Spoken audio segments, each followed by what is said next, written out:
Нещо любопитно, група пенсионери от Шумен са на път да изместят водещите рап изпълнители в България с ново ултразвучене.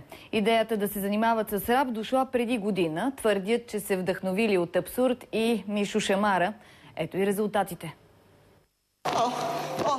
Знаете, че пенсиите твърде са мизерни, а пък търговците алчни и модерни.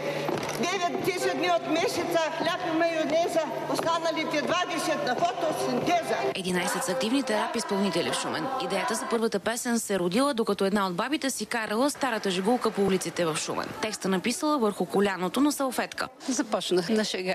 Рече две.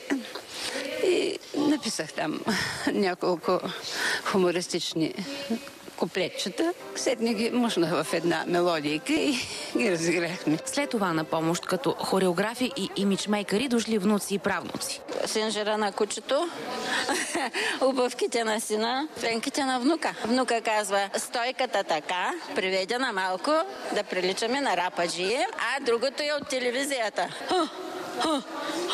Движенията не са лесни, ние не можем да ги направим като младите, но все пак се стараем. Моята внучка ми към баба: ти куколи си?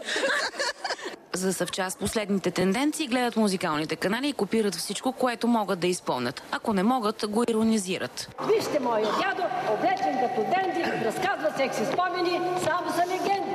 Мисля, че е лесно да свалям млади дами на силиконът, тясно е в старите пижами. Бабите рапърки все още няма достатъчно богат репертуар, за да изнесат самостоятелен концерт, но работят и върху това. Рап групата набира и резерви, за да има кой да замести титулярите при травми и контузии.